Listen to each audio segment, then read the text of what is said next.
अब देखो नेक्स्ट जो क्वेश्चन लेके आ रहे हैं, ये जो क्वेश्चन है, इस क्वेश्चन में अगेन यहां पे इंपल्स का कॉन्सेप्ट भी है और साथ में हम बात कर रहे होंगे यहां पे किसमें, एंगुलर इंपल्स की भी।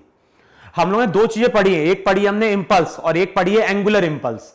इंपल्स की हम बात कब करते हैं, इंपल्स की हम बात करते हैं जब किसी बॉडी पे फोर्स लगता है कुछ स्मॉल टाइम इंटरवल के लिए। अगर किसी बॉडी पे कोई फोर्स लग रहा है स्मॉल टाइम इंटरवल के लिए तो वहां पे हम लीनियर इंपल्स की बात करते हैं। सिमिलरली अगर किसी बॉडी ने टॉर्क को एक्सपीरियंस किया है कुछ स्मॉल टाइम इंटरवल के लिए तो हम बोलते हैं कि बॉडी पे एंगुलर इंपल्स बना है। तो ये जो क्वेश्चन है, ये क्वेश्चन बेस्ड है वहां पे लीनियर इंपल्स पे भी और साथ में यहां पे एंगुलर इंपल्स का कॉन्सेप्ट भी क्या करना है, यूज करना है। अब क्वेश्चन में क्या बोल रहा है, क्वेश्चन में बोल रहा है solid ball of mass m and radius r spinning with angular velocity omega. तो हमारे पास एक सॉलिड बॉल है जिसका रेडियस r है और वो सेंटर के अबाउट ओमेगा एंगुलर वेलोसिटी से वहां पे क्या कर रही है, स्पिन कर रही है। फिर क्या बोल रहा है, with angular velocity omega falls on horizontal slab of mass m with rough upper surface and smooth surface and smooth lower surface. तो जो ऊपर वाला सरफेस है वो तो यहां पे रफ है और नीचे वाला जो सरफेस है वो यहां पे फ्रिक्शनलेस है। और ध्यान रखना है ऐसा नहीं है कि नीचे कुछ है नहीं, प्लैंक के नीचे वहां पे क्या है, ग्राउंड है। अब क्वेश्चन में क्या बोल रहा है, if immediately after collision normal component of velocity of the ball remains half and it's value just before collision. तो क्वेश्चन में क्या बोल रहा है,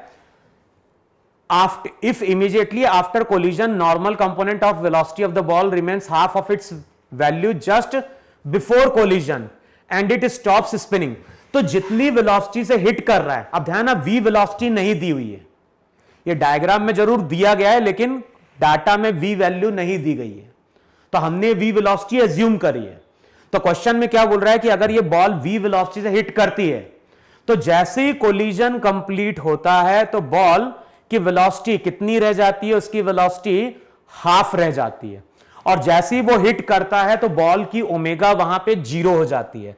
अब क्वेश्चन में क्या बोल रहा है, find the velocity with which the slab m moves immediately after the impact. तो बताना है कि जैसे ही कोलिजन खत्म होगा उसके जस्ट बाद ये स्लैब कितनी वेलोसिटी से मूव करेगी। फिर दूसरा क्या बोल रहा है, find the distance between the point of first and second impact on the slab. तो हमें देखना है कि स्लैब पे जब ये बॉल पहली बार टकराएगी और दूसरी बार जब टकराएगी तो उनके बीच का, यानी वो दो कोलिजन के बीच में ये बॉल स्लैब पे कितना चली। तो अब सबसे पहले हम डायग्राम को फिर से ड्रॉ कर लेते हैं। तो ये हो गया तुम्हारा पहले ग्राउंड, यानी डायग्राम ऐसा है, ये तुम्हारा ग्राउंड है, यहां पे तुम्हारी एक स्लैब है, स्लैब का मास कैपिटल M, स्लैब के ऊपर एक बॉल है और ये बॉल इसको हिट करने जा रही है और जिस टाइम पे बॉल हिट करने जा रही है उसके पास एंगुलर वेलोसिटी ओमेगा, और कुछ नहीं दिया हुआ है। अच्छा, ये सरफेस वहां पे कैसा है, रफ है। अब हमने क्या चीज एज्यूम करी, हमने एज्यूम करी कि जिस टाइम पे बॉल हिट करने जा रही है, जिस टाइम पे बॉल हिट करने जा रही है बॉल के पास लीनियर वेलोसिटी v है कि नहीं, साथ में इस डायरेक्शन में ओमेगा है, ये कोलिजन के पहले है और जैसे ही कोलिजन कंप्लीट होता है ओमेगा 0 हो गया और इसकी वेलोसिटी कितनी रह गई, जब ये टकराएगा तो रिबाउंड ऊपर की ओर करेगा और ऊपर की ओर करेगा तो उसकी वेलोसिटी v/2। तो ये डायग्राम दिया है बिफोर कोलिजन और ये डायग्राम दिया है आफ्टर कोलिजन। अच्छा, अब ये बताओ अगर हम बॉल का फ्री बॉडी डायग्राम ड्रॉ करें, अगर हम बॉल का अब यहां पे फ्री बॉडी डायग्राम ड्रॉ करें तो अब बताओ बॉल पे कौन कौन से फोर्स शो करोगे। तो हमें मालूम है कोलिजन के टाइम पे हम नॉन इंपल्सिव फोर्स को नेग्लेक्ट कर सकते हैं, तो यहां पे हम वेट की बात नहीं करेंगे। जो भी वेट है वो हमारा क्या है, नॉन इंपल्सिव फोर्स है। तो इंपल्सिव फोर्स में यहां पे एक तो तुमने क्या शो किया, यहां पे एक तो शो किया तुमने नॉर्मल। अच्छा, नॉर्मल जो है वो यहां पे इंपल्सिव फोर्स है। दूसरा क्या होगा, जिस टाइम पे ये बॉल प्लैंक को टच करेगी तो उस टाइम पे बॉल का ये जो पॉइंट है, ये पॉइंट ओमेगा के कारण पीछे जाने की कोशिश करेगा, और पीछे जा रहा है तो इस डायरेक्शन में फ्रिक्शन आएगा। फ्रिक्शन काइनेटिक है, और हमें मालूम है फ्रिक्शन को हम लिखते हैं म्यू इंटू एन। तो अगर नॉर्मल इंपल्सिव है तो ध्यान रखना फ्रिक्शन भी यहां पे क्या है, इंपल्सिव है। तो स्मॉल टाइम के लिए जब फ्रिक्शन डेवलप होगा तो फ्रिक्शन इस बॉल को इस डायरेक्शन में कुछ वेलोसिटी दे देगा, और उस वेलोसिटी को बोल दो v1। तो ये फ्री बॉडी डायग्राम बॉल का है। और अगर तुम प्लैंक की स्टडी कर रहे हो तो बताओ प्लैंक पे क्या क्या शो करोगे। एक तो शो करोगे बॉल की नॉर्मल, प्लैंक का वेट, ग्राउंड की नॉर्मल, फिर बॉल पे अगर फ्रिक्शन आगे लग रहा है तो प्लैंक पे उतना ही फ्रिक्शन क्या होगा, काइनेटिक पीछे लग रहा होगा। तो यही हमारा फ्री बॉडी डायग्राम बॉल का होगा, और ये फ्री बॉडी डायग्राम वहां पे प्लैंक का होगा। अब ध्यान रखना है, कोलिजन के टाइम पे बॉल के ऊपर इंपल्सिव फोर्स फ्रिक्शन राइट की ओर लगा। इसका मतलब कि जैसे ही कोलिजन कंप्लीट होगा, फ्रिक्शन के कारण सेंटर ऑफ मास को इस डायरेक्शन में वेलोसिटी आ जाएगी। उस वेलोसिटी को हमने v1 बोल दिया। तो जैसे ही कोलिजन कंप्लीट होगा, ओमेगा भले 0 हो गया, लेकिन सेंटर ऑफ मास को वेलोसिटी x के अलोंग भी मिल गई, y के अलोंग भी मिल गई। और वेलोसिटी अगर x और y के अलोंग है, इसका मतलब है कि जो ऑब्जर्वर ग्राउंड पे खड़ा होगा उसको अब बॉल का पाथ वहां पे क्या दिखाई देगा, बॉल के सेंटर ऑफ मास का पाथ पैराबोलिक दिखाई देगा। होगा नहीं हुआ? अच्छा, फ्रिक्शन प्लैंक पे भी लगा है स्मॉल टाइम के लिए, तो उस टाइम पे जब फ्रिक्शन लगेगा तो फ्रिक्शन प्लैंक को कुछ वेलोसिटी दे देगा वहां पे v2। अब सबसे पहले तो हम लोग क्या करते हैं, इंपल्स की थ्योरम अप्लाई करते हैं। इंपल्स पहले अप्लाई करो बॉल पे, तो क्या लिखोगे, एन डी टी किसके बराबर, change in linear momentum. Direction अगर ऑपोजिट होता है तो ऐड हो जाते हैं, तो ये हो जाएगा m v प्लस v/2। तो जो पहली इक्वेशन आ रही होगी वो आ रही होगी एन डी टी किसके बराबर, और ध्यान है v वेलोसिटी गिवन नहीं है, ये v वेलोसिटी हमने वहां पे क्या करी है, एज्यूम करी है। अच्छा, एक तो हमने इंपल्स अप्लाई कर दिया बॉल पे, किसके अलोंग, y के अलोंग। अब x के अलोंग इंपल्स अप्लाई करो, तो x के अलोंग अगर इंपल्स देखोगे तो वहां पे एफ के इंटू डी टी किसके बराबर, m इंटू वेलोसिटी क्या मिली, v1। एफ के की जगह पुट कर दो तो यहां पे हो जाएगा म्यू एन डी टी किसके बराबर, एम v1 के बराबर। इसको इक्वेशन 2 बोल दो वहां पे, देखो है कि नहीं वहां पे। अच्छा, अब इक्वेशन 1 और 2 को अगर एलिमिनेट कर दें, इक्वेशन 1 और 2 को अगर हम एलिमिनेट कर दें, एन डी टी की जगह पुट कर दो तो क्या हो जाएगा, mu 3/2 mv। Integration n d t की जगह पुट कर रहे हैं, 3mv/2। एम v1 के बराबर है, m से m कैंसिल आउट होगा, तो v1 की वैल्यू 3v μ/2 है कि नहीं है वहां पे, है ना। v1 और v को हमने अभी यहां पे रिलेट किया है। अच्छा, दूसरा हम क्या करेंगे, दूसरा वहां पे अभी हमने बॉल पे अप्लाई किया है लीनियर इंपल्स। अब अगर बॉल पे अगर देखोगे तो बॉल के सेंटर ऑफ मास के अबाउट देखो, सेंटर ऑफ मास के अबाउट अगर देखोगे तो फ्रिक्शन जो है, फ्रिक्शन यहां पे क्या कर रहा है, टॉर्क क्रिएट कर रहा है। और ये जो टॉर्क है ये स्मॉल टाइम के लिए लगा है, तो यहां पे अगर टॉर्क स्मॉल टाइम के लिए लग रहा है तो हम किसकी बात करेंगे, एंगुलर इंपल्स की बात करेंगे। एंगुलर इंपल्स का फॉर्मूला क्या था, टॉर्क इंटू डी टी किसके बराबर था, ये बराबर था चेंज इन एंगुलर मोमेंटम के। देखो यही कि नहीं वहां पे। तो अगर हम स्मॉल टाइम का टॉर्क देखेंगे तो टॉर्क होगा एफ के, एफ के का मतलब म्यू एन इंटू आर। देखो है कि नहीं वहां पे, एफ के इंटू आर, साथ में क्या हो गया डी टी। देखो चेक करो इतना बन रहा ही नहीं बन रहा है, एफ के इंटू आर टॉर्क हो गया, torque into D T, F के की वैल्यू पुट कर दी, किसके बराबर होगा, बताओ इनिशियली एंगुलर मोमेंटम आई ओमेगा था, बाद में 0 हो गया, तो change in angular momentum I omega होगा कि नहीं होगा वहां पे? देखो अब बताओ यहां पे म्यू एंड डी टी की जगह क्या पुट कर सकते हैं? Integration mu and d t की जगह हम पुट कर सकते हैं m v one r. Check करो इतना आ रहा है कि नहीं आ रहा है? म्यू एंड डी टी की जगह एम वी वन, तो ये हो जाएगा m v one r. I का मतलब क्या होता है? 2/5 m r square into omega. m से m कैंसल आउट हो जाएगा, v1 जो रहेगा वो आएगा 2/5 एम आर ओमेगा। देखो ये वेलोसिटी आ रही है कि नहीं आ रही है वहां पे? तो जो भी v1 वेलोसिटी होगी वो आएगी 2/5, अच्छा m हट जाएगा, तो चेक करो वहां पे जो वेलोसिटी आ रही होगी, वेलोसिटी आ रही होगी 2/5 इंटू क्या हो गया? r omega. तो ये v1 वेलोसिटी है जो हॉरिजॉन्टल डायरेक्शन में किसको मिल रही होगी? बॉल को मिल रही होगी वहां पे। अच्छा अब किसकी स्टडी करो? अब तुम स्टडी करो प्लैंक की। बताओ प्लैंक पे इंपल्स किसका आ रहा है? अगर प्लैंक पे इंपल्स देखोगे तो प्लैंक पे इंपल्स आ रहा होगा किसका? फ्रिक्शन का। और अब इक्वेशन अगर यूज करने जाओगे तो इक्वेशन क्या बनेगी? इक्वेशन बनेगी इंटीग्रेशन ऑफ एफ के डी टी किसके बराबर? चेंज इन मोमेंटम, वो हो जाएगा एम वी टू। देखो है कि नहीं है? एफ के डी टी की वैल्यू पुट कर दो तो ये हो जाएगा m v one equals to m v two. और ध्यान ना v2 वहां पे क्या है? v2 वहां पे वेलोसिटी है। v2 यहां पे क्या बता रहा है? v2 वहां पे वेलोसिटी है जस्ट आफ्टर इंपैक्ट। तो बताओ v2 की वैल्यू कितनी निकल के आ गई? v2 की वैल्यू आ जाएगी small m by capital M। v1 कितना?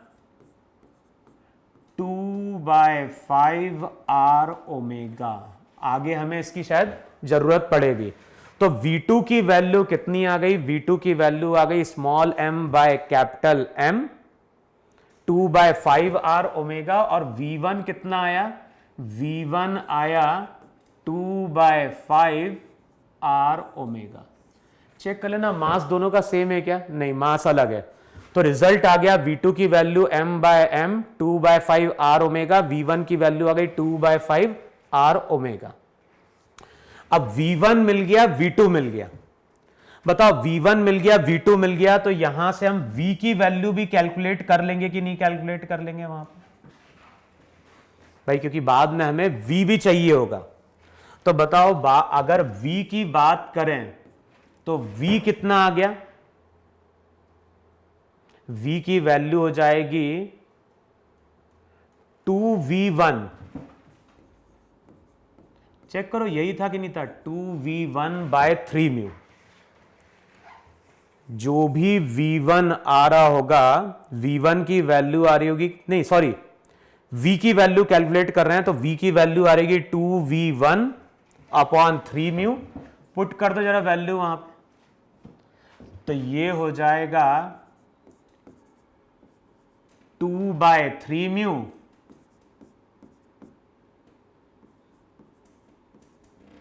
तो बताओ v की वैल्यू क्या आ गई? v की वैल्यू आ जाएगी 4/15 म्यू इंटू आर ओमेगा। देखो चेक करो सही लिखा है कि नहीं लिखा वहां पर? हमने क्या लिखा था वहां पे? म्यू एंड डी टी की वैल्यू पुट करी थी 3mv/2। ठीक है, तो v की वैल्यू आ गई थी 2v1/3 म्यू। वैल्यू पुट कर दोगे तो 4, ठीक है, तो 4r ओमेगा/15 म्यू। ये हमारी v है, ये हमारा v1 है और ये हमारा v2 है। अच्छा अब ये वाला पार्ट तो मैं यहां पे रब कर रहा हूं।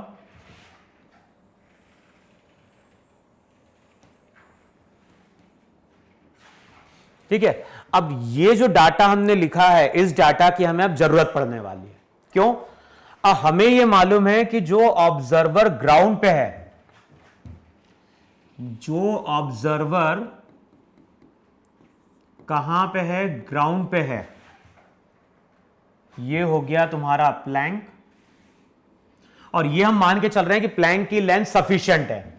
जैसे ही कोलिजन कंप्लीट होता है तो इसको इस डायरेक्शन में वेलोसिटी मिलती है v/2, इस डायरेक्शन में वेलोसिटी मिलती है v1।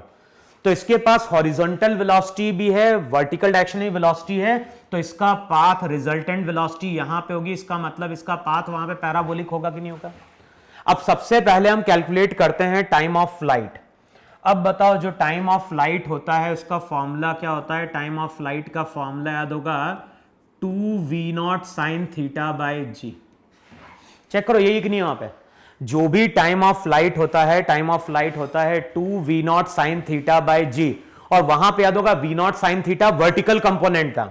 तो यहां पे अगर कैलकुलेट करोगे 2 वेलोसिटी का वर्टिकल कंपोनेंट v/2 इंटू जी, तो जो टाइम ऑफ फ्लाइट है बताओ वो v/g के बराबर होगी कि नहीं होगी। वहां पे जो भी टाइम ऑफ फ्लाइट थी वो थी 2v0 sin θ/g। v0 sin θ velocity का वर्टिकल कंपोनेंट होता है, वेलोसिटी का वर्टिकल कंपोनेंट v/2, तो v/g, v की वैल्यू पुट कर दोगे तो ये आ जाएगा 4r omega upon 15 mu G. Check करो यही हमारा टाइम होगा कि नहीं होगा वहां पे। तो जब ये बॉल फर्स्ट टाइम कोलाइड करेगी और उसके बाद जब ये बॉल सेकेंड टाइम कोलाइड करने जा रही होगी प्लैंक पे, तो बताओ यही हमारा टाइम होगा या नहीं होगा वहां पे। अच्छा अब अगले स्टेप में फिर से देखो यार, ये प्लैंक है और मान लो कोई ऑब्जर्वर है, जो ऑब्जर्वर प्लैंक पे ही बैठ गया। हम क्या कर रहे हैं, प्लैंक पे ही बैठ के बॉल को देख रहे हैं।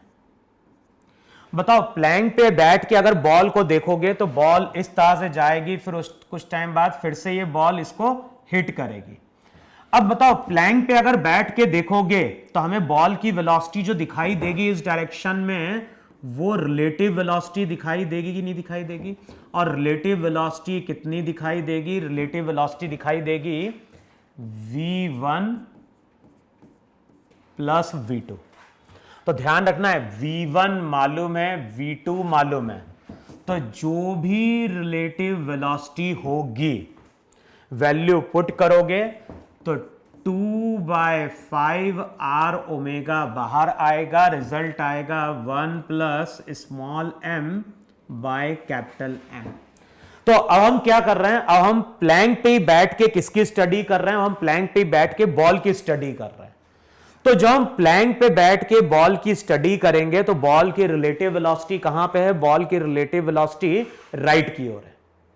अच्छा इसको एक्सेलरेशन कितना दिखाई देगा, तो देख लो वहां पे बॉल का acceleration with respect to plank क्या होगा, ये होगा बॉल का acceleration with respect to ground minus plank का acceleration with respect to ground. Ball का acceleration with respect to ground minus g j cap है, प्लैंक का 0, कि प्लैंक पे जो भी फोर्स लगा है कोलिजन के टाइम पे लगा है, कोलिजन के बाद तो कोई फोर्स लग नहीं रहा है, तो जो भी एक्सेलरेशन रहेगा रिलेटिव, ये जो रिलेटिव एक्सेलरेशन है वो केवल y एक्सिस के अलोंग है, x एक्सिस के अलोंग कोई रिलेटिव एक्सेलरेशन नहीं है। तो ये जो डिस्प्लेसमेंट दिखाई देगा d रिलेटिव, तो बताओ d रिलेटिव की value v relative into T होगी कि नहीं होगी वहां पे। अब v रिलेटिव कितना हो गया, v रिलेटिव हो गया 2/5r omega 1 plus small m by capital M, और t की वैल्यू क्या हो जाएगी, t की वैल्यू हो जाएगी 4/15 r omega upon mu G. Solve करोगे तो यही हमारा वहां पे क्या होगा, रिलेटिव डिस्प्लेसमेंट होगा। हमें मालूम है कि जब भी कोई पार्टिकल पैराबोलिक पाथ फॉलो करता है तो वेलोसिटी के y कंपोनेंट से हम टाइम ऑफ फ्लाइट कैलकुलेट करते हैं, और जो भी हॉरिजॉन्टल रेंज रहती है वो आती है किसके कारण, वेलोसिटी के x कंपोनेंट के कारण, और वेलोसिटी का x कंपोनेंट हमेशा कांस्टेंट रहता है। तो इस केस में प्लैंक एक्सेलरेट नहीं कर रहा है, तो v1 तो पहले से ही कांस्टेंट था, v2 भी कांस्टेंट है, तो v relative v1 plus v2 constant है। हमने क्या किया, रिलेटिव वेलोसिटी इनटू टाइम, ये हमें क्या दे देगा, ये हमें दे देगा रिलेटिव डिस्प्लेसमेंट। तो क्वेश्चन का कॉन्सेप्ट अच्छा है, क्वेश्चन की तुम्हें प्रैक्टिस करके देखनी है और एक बार कैलकुलेशन तुम्हें चेक करना है कि ये आंसर बन रहा है या नहीं बन रहा है। ठीक है, तो इतना नोट डाउन कर लो वहां पे।